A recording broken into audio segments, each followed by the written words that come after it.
அது மட்டுமல்ல, தொடர்ச்சியா முக்கியமா நாற்றாம்பள்ளி வட்டத்தில் 125 ஏக்கர் பரப்பளவில் 250 கோடி ரூபாய் மதிப்பீட்டில்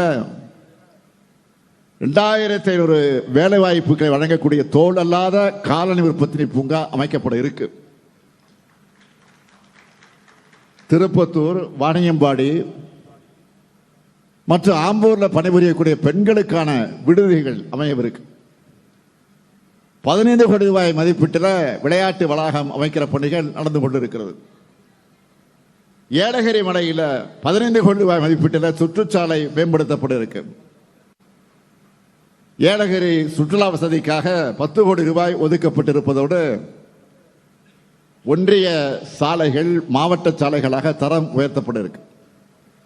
இப்படி ஏராளமான பணிகளும் திட்டங்களும் நம்ம திருப்பத்தூருக்கு செய்யப்பட இருக்கு, செஞ்சுக்கிட்டு இருக்கிறோம். அது மட்டுமல்ல, திராவிட மாடல் அரசுடைய முத்துரை திட்டங்கள்னு பல இருக்கு. அதில் இந்த திருப்பத்தூர் மாவட்டத்தில் மட்டும் பயனடைகிறவங்க விவரத்தை தலைப்புச் செய்தியா சொல்றேன். கலைஞர் மகளிர் உரிமை திட்டத்தில் 1,74,000 மகளிர் மாதம் 1000 ரூபாய் பெறாங்க. இந்த 1000 ரூபாய் பெறக்கூடிய மகளிர் உரிமை தொகை பற்றி சொல்லுகிற போது நான் ஏற்கனவே சொல்லியிருக்கேன், சில பகுதிகளில் அது கிடைக்காத விடுபட்டு இருக்கக்கூடிய நிலை இருந்து கொண்டிருக்கிறது என்பது எல்லோருக்கும் தெரியும். அதனால் விடுபட்டு இருக்கக்கூடிய அந்த தாய்மாருடைய கணக்கை எடுத்து, மகளிர் கணக்கை எடுத்து அதை விரைவில் ஆகஸ்டோ அல்லது செப்டம்பர் மாதத்திலோ அதை உடனடியாக வழங்குவதற்கு ஏற்பாடு செய்யப்பட்டிருக்கிறது என்பதை இந்த நேரத்தை நான் பெருமையோடு தெரிவித்துக் கொள்ள விரும்புகிறேன். அதேவேளை முதலமைச்சருடைய காலை உணவு திட்டத்தில் 42,000 மாணவர்கள் சத்தான உணவை சூடா சுவையா சாப்பிடுறாங்க. 7,000 மாணவிகளுக்கு புதுமை பெண் திட்டத்தில் மாதந்தோறும் 1000 ரூபாய் வழங்கப்படுகிறது. 5,000 மாணவர்களுக்கு தமிழ் புதன் திட்டத்தில் மாதந்தோறும் 1000 ரூபாய் வழங்கப்படுகிறது. மக்களை தேடி மருத்துவ திட்டத்தில் 4,41,000 பேர் பயனடைந்து கொண்டிருக்காங்க. 20,000 பேருக்கு நகைக்கடன் தள்ளுபடி செய்யப்பட்டிருக்கு. கலைஞரின் அனைத்து கிராம ஒருங்கிணைந்த வளர்ச்சி திட்டத்தின் கீழ் 94,000 விவசாயிகள் பயனடைந்திருக்காங்க. 3,45,000 பெண்களுக்கு சுயஉதவி குழு கடனாக 1,754 கோடி ரூபாய் தரப்பட்டிருக்கு. 7,000 பேருக்கு வீடு தரப்பட்டுள்ளது. 1,041 குழந்தைகளுக்கு பெண் குழந்தைகள் பாதுகாப்பு திட்ட நிதி வழங்கப்பட்டிருக்கு. 30,000 கர்ப்பிணி பெண்களுக்கு நிதி உதவி வழங்கப்பட்டிருக்கு. 1,036 குழந்தைகளுக்கு ஊட்டச்சத்து வழங்கப்பட்டிருக்கு. 41,000 மாணவ மாணவியருக்கு சைக்கிள் வழங்கப்பட்டிருக்கு. 2,000 மாற்றுத்திறனாளிகளுக்கு தேவையான கருவிகள் வழங்கப்பட்டிருக்கு. அமைப்பு சாரா தொழிலாளர்கள் 88,000 பேர் பல்வேறு நிதி உதவிகளை பெற்றிருக்கிறாங்க. 19 திருநங்கையருக்கு தொழில் தொடங்க உதவி செய்யப்பட்டிருக்கு. 18,000 பழங்குடியினருக்கு ST சான்றிதழ் தரப்பட்டிருக்கு. அம்பேத்கர் தொழில் முன்னோடிகள் திட்டத்தில் 56 பேருக்கு மானியத்துடன் கடன் உதவி தரப்பட்டிருக்கு. இந்த மாவட்டத்தில் மட்டும் 27,000 பேருக்கு வீட்டுமனை பட்டா வழங்கப்பட்டிருக்கு. இந்த நேரத்தில் நான் பெருமையா ஒரு செய்தியை சொல்றேன். 5 மாதங்களுக்குள்ள தமிழ்நாடு முழுக்க இலக்கையும் தாண்டி டிசம்பர் 24 இப்போ வரைக்கும் மொத்தம் எவ்வளவு கொடுத்திருக்கோம் தெரியுமா? இது வரைக்கும் 6,91,728 வீட்டுமனை பட்டாக்கள் வழங்கியிருக்கோம். இப்படி ஒவ்வொருத்தருக்கும் பார்த்து பார்த்து திட்டங்களை செஞ்சு தந்துகிட்டு இருக்கிறோம். இன்று காலையில கூட திருப்பத்தூருக்கு என்னென்ன தேவைகள் இருக்குன்னு கேட்டேன். கேட்டுட்டு அறிவிப்பு செய்யாம இருக்க முடியுமா? அதனாலதான் இந்த மாவட்டத்துக்கான 5 அறிவிப்புகளை இப்போ வெளியிட போறோம். முதலாவது அறிவிப்பு, ஆலங்காயம் ஊராட்சி ஒன்றியத்தில் இருக்கக்கூடிய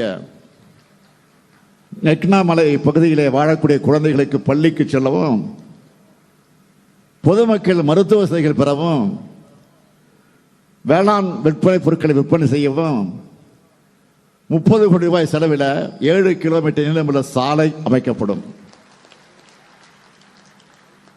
இரண்டாவது அறிவிப்பு, குமாரமங்கலம் பகுதி மக்களுக்கு சீரான மின் விநியோகத்தை உறுதி செய்கிற வகையில் அந்த பகுதியில் 6 கோடி ரூபாய் செலவில் புதிய துணை மின் நிலையம் அமைக்கப்படும்.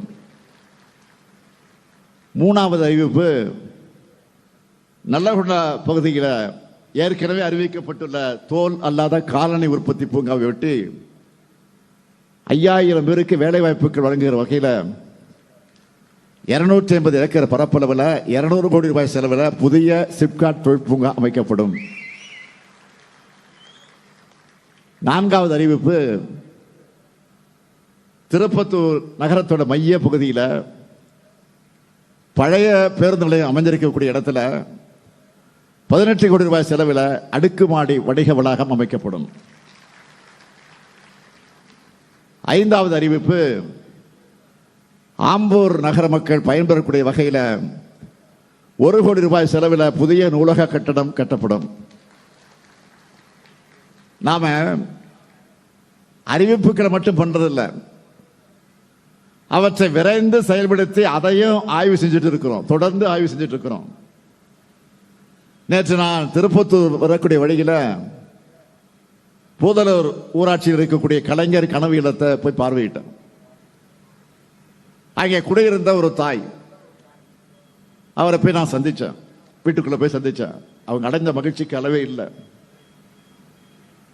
அவங்க மகிழ்ச்சி தான் என்னுடைய மகிழ்ச்சி. முத்தமிழக கலைஞருடைய முக்கியமான கனவுகளை ஒன்று குடிசையில்லா தமிழ்நாடு. அந்த கனவை நனவாக்குற வகையில் கலைஞர் பெயரால கனவீரன் திட்டத்தில் வர 2030ஆம் ஆண்டுக்குள்ள தமிழ்நாட்டின் ஊரக பகுதிகளில் 6 ஆண்டுகளில் 8 லட்சம் கான்கிரீட் வீடுகளை கட்டித்தர போறோம். ஒரு வீட்டுக்கு 3 லட்சம் ரூபாய் தரோம். கடந்த 2 ஆண்டுல மட்டும் 2 லட்சம் வீடுகள் கட்ட 7000 கோடி ரூபாய் ஒதுக்கீடு செஞ்சோம். அதுல 90000 வீடுகள் கட்டி முடிச்சிட்டோம். மீதமுள்ள வீடுகள் அந்த பணி விரைந்து நடந்து கொண்டிருக்கிறது. இதை நான் தொடர்ந்து ஃபாலோ பண்ணிக்கிட்டே இருக்கேன், கேட்டுக்கிட்டே இருப்பேன். இதே போல ஒன்றிய அரசு வீடு கட்டுகிற திட்டமும் இருக்கு. அது ஒரு திட்டம் வச்சிருக்கிறாங்க. யாருடைய பேர்ல? பிரதம மந்திரி ஊரக குடியிருப்பு திட்டம் அதுக்கு பேரு. ஒரு வீடு கட்டுவதற்கு 1,20,000 நிர்ணயிச்சாங்க. இதுல 60 விழுக்காடு நிதியை ஒன்றிய அரசும் 40 விழுக்காடு நிதியை மாநில அரசும் தரணும். 1,20,000 வீடு கட்ட முடியுமா? அதுல 60%, அதாவது 72,000 ரூபாய் தான் ஒன்றிய அரசு தருது. மீதி கூடுதலா நம்ம மாநில அரசு 1,62,000 ரூபாய் கொடுத்து வீடு கட்டி தரோம். பேரு தான் அவங்களோடது, நிதி நம்மோடது. அதனால தான் ஏற்கனவே ஒரு டைலாக் சொன்னேன், நினைவுபடுத்தினேன். மாப்பிள்ளை அவர் தான், ஆனால் அவர் போட்டு இருக்கக்கூடிய சட்டை என்னோடது. இப்படிதான் தமிழ்நாட்டுக்கு தர வேண்டிய நிதியை ஒழுங்கா தர்றதில்லை, தந்தாலும் அரைக்குறைதான்.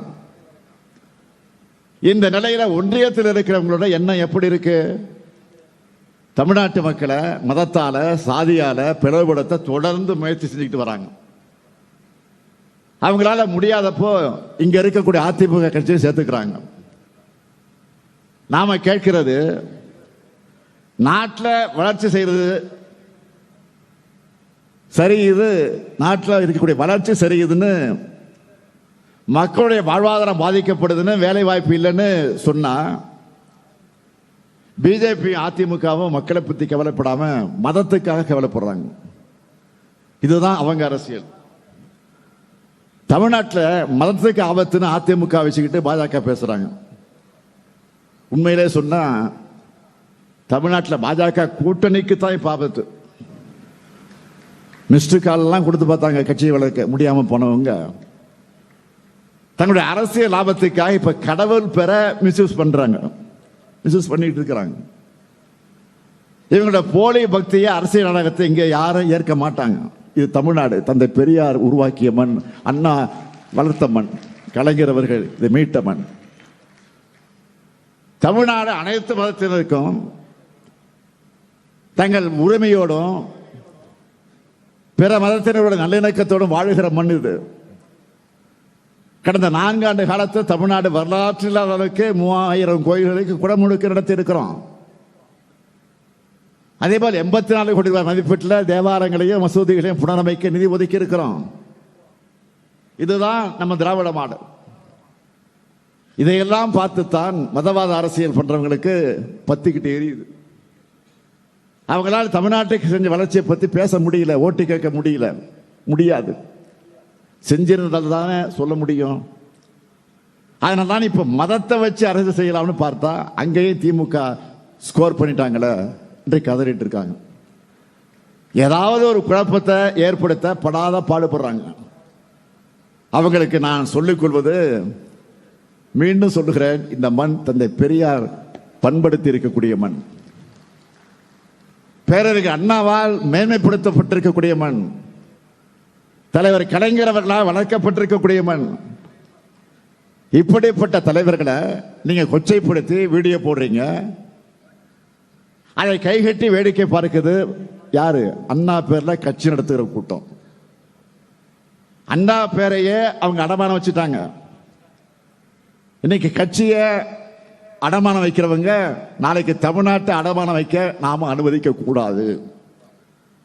தமிழ்நாடு தன்மானம் உள்ள தமிழ்நாட்டு மக்களும் இந்த மண்ணுக்கு எதிராக பின்னப்படுகிற சதி வேலைகளோட நோக்கத்தை புரிஞ்சு தமிழினத்துக்கும் எதிரானவங்களுக்கும் எதிரிகளுக்கும் துணை போக துரோகிகளுக்கும் ஒரு சேர பாட புகட்டணும். உங்களுக்கு அரணாக என்றைக்கும் இருக்கக்கூடிய திராவிட முன்னேற்ற கழகம், இந்த முத்துவேல், கருணாநிதி, ஸ்டாலின் எப்பொழுதும் இருப்போம். அதேபோல் நீங்களும் என்றைக்கும் எங்களுக்கு துணையாக இருக்கணும் என்று கேட்டு விடைபெறுகிறேன். நன்றி, வணக்கம். திருப்பத்தூர் மாவட்டத்தில் 30 கோடி ரூபாய் மதிப்பீட்டிலான திருப்பத்தூரில் நடைபெறக்கூடிய அரசு நிகழ்ச்சியில் முதலமைச்சர் மு.க.ஸ்டாலின் உரையாற்றிய அந்த காட்சிகளை பார்த்தோம். அரசியல் காரணங்களுக்காக கடவுள் பெயரை தவறாக பயன்படுத்துகிறார்கள் என்ற ஒரு குற்றச்சாட்டை முதலமைச்சர் மு.க.ஸ்டாலின் முன்வைத்திருக்கிறார். அதே போன்று மத்திய அரசு ஓரவஞ்சனை செய்வதாக ஒரு குற்றச்சாட்டை முன்வைத்திருக்கிறார். இருந்தபோதிலும் தமிழ்நாடு வரலாறு காணாத வளர்ச்சியை சந்தித்து வருகிறது என்ற ஒரு கருத்தையும் முதலமைச்சர் மு.க.ஸ்டாலின் பதிவு செய்திருக்கிறார்.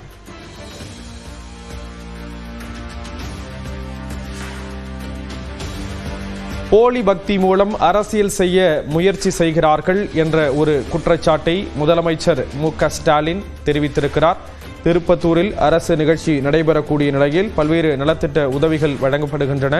பல்வேறு திட்டங்களுக்கான அடிக்கலும் நாட்டப்படக்கூடிய ஒரு சூழலில் அந்த நிகழ்வில் முதலமைச்சர் மு.க.ஸ்டாலின் இது தொடர்பாக பல்வேறு கருத்துக்களை பகிர்ந்து கொண்டிருக்கிறார்.